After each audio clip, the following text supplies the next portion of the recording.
আমার বাপকে আমি সাইকেল কিনে দিব, তো পরীক্ষায় ভালো রেজাল্ট করতে পারলে আমি সাইকেল কিনে দিব। সাইকেল ভালো করে দিস, পরীক্ষাগুলো ভালো করে দিস। ওই রমিজের ছেলেটা দিন রাত কষ্ট করতেছে, দিন রাত লেখাপড়া করতেছে, খালি এই শুধুমাত্র পরীক্ষা ভালো রেজাল্ট জন্য। আর তোরা সব কিছু পাইয়া পড়তে বসস না। 10 বছরের সাধনা বাপ, এটা 10 বছরের সাধনা। কেমনে এই পরীক্ষায় ভালো রেজাল্ট করতে পারবে সে চিন্তায় তোদের ঘুম না হওয়ার কথা। 10টা বছর মাটি চাপা দিস না, ভালো করে পড়, ভালো করে পড়। আমাদের সময় শীতকাল ছিল, আমরা কম্বলের ভিতর থেকে এরকম করে মাথা বের করে পড়ালেখা করছি।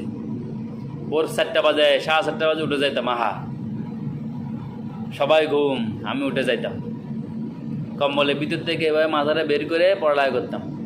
খেলাধুলা বাপ করতে পারবি, পরীক্ষাটা দিয়ে দিলে পরীক্ষা শেষ হওয়ার পরই খেলাধুলা করতে পারবি, তখন আর তোদেরকে আমরা কেউ আটকাবো না। আমরা কেউ তখন আর কোনো কিছুর জন্য আটকাবো না, বুঝতে পারছস? তোর আম্মাও আটকাবে না, আমিও আটকাবো না। কিন্তু পরীক্ষার সময় অন্ততপক্ষে এই সমস্ত কুবুদ্ধি যাতে মাথায় না ঢুকে। অন্যান্য ফুলাভাই রিক্সায় করে পরীক্ষার কেন্দ্রে যাইতেছে, কেউ হেঁটে যাইতেছে, আমি দেখতেছি না। আর তোকে আমি রিজার্ভ সিএনজি ভাড়া করে দিছি, কোনো কষ্ট রাখছি তোকে আমি রিজার্ভ সিএনজি ভাড়া করে দিছি, যাতে কোনো পরিমাণ কষ্ট না হয়। একমাত্র কি জন্য? পরীক্ষায় যাতে ভালো রেজাল্ট করতে পারস, পরীক্ষাগুলো ভালোভাবে দিস বাপ।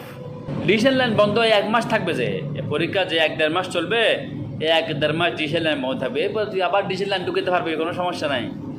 এই পরীক্ষার জন্য ডিসেল লাইন বন্ধ করছি, বুঝছস? পরীক্ষার পরে আবার ডিসেল লাইন ঢুকাতে পারবি, সমস্যা নাই। আমার ছেলে যা খাইতে চাই দিবা ওকে, ও যে বেলায় যে ধরনের খাবার খেতে পছন্দ করে ওগুলো রান্না করবা।